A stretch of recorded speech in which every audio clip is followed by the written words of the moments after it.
have our ammo box here, and everybody's making these into little temp stoves, heating stoves. They're all beaten off, all the rivets, or all the spot welds, I should say.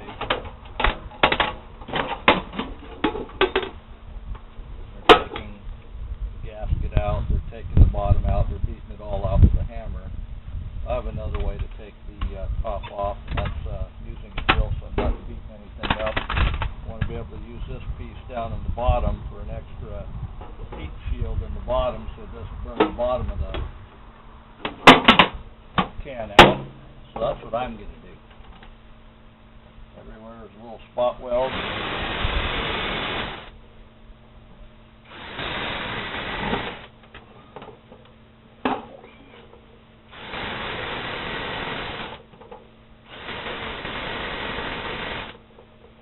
Get down to that lower level. Doesn't take much.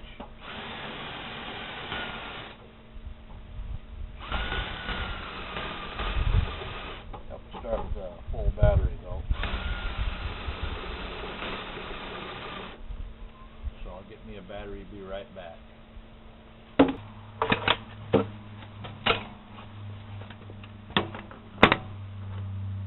As you can see, leaves very little damage there.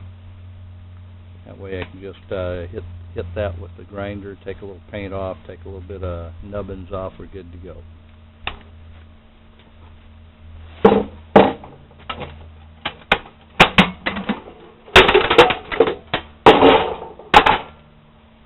next step is take the gasket out, and you can see where it's spot welded here also.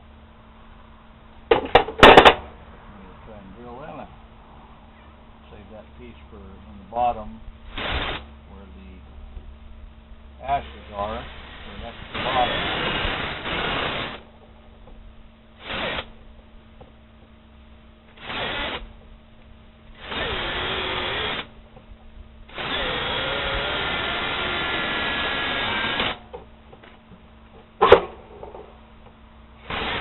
Easy cheesy.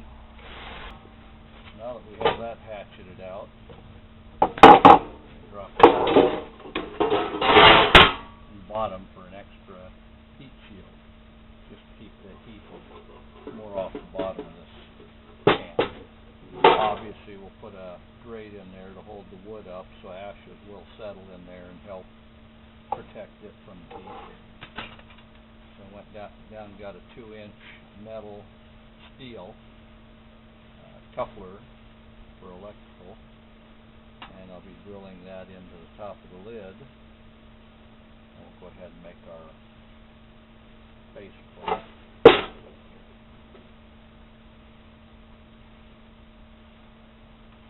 Okay, I'm not going to tell you how to drill in your 2-inch steel conduit connector.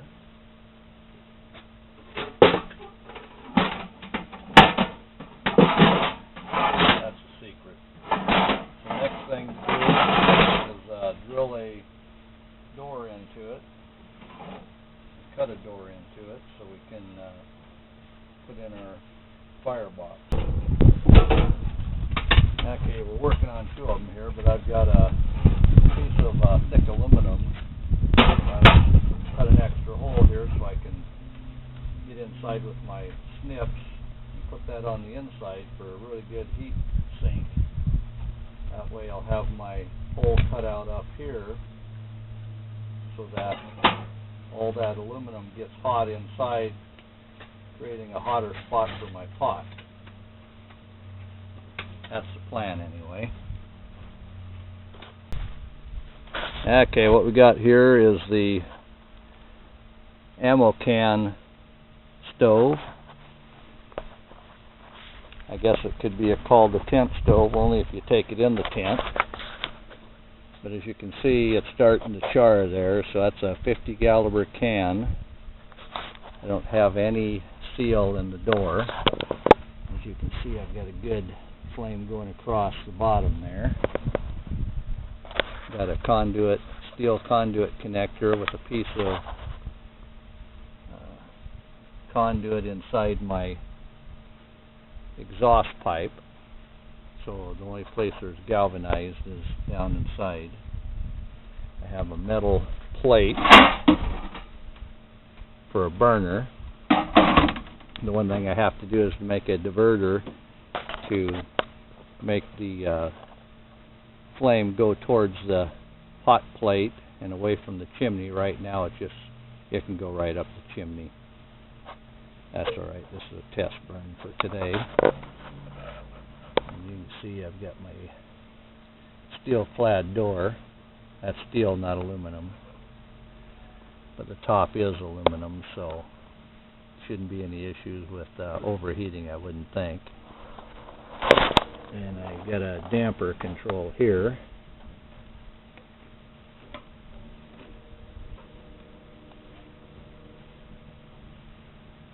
And it looks like it works fairly smoothly.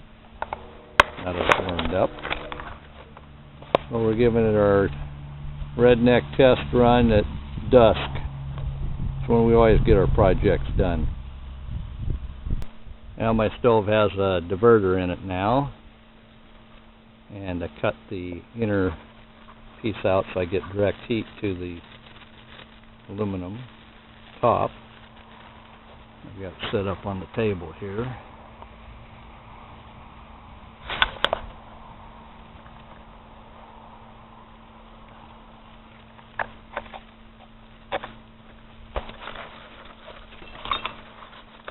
We got things just cooking away here. Got the coffee pot on. You see whether this thing will get it boiling or not.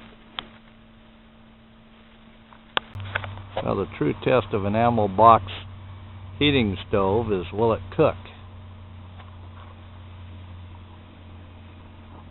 The answer to that is it'll perk coffee.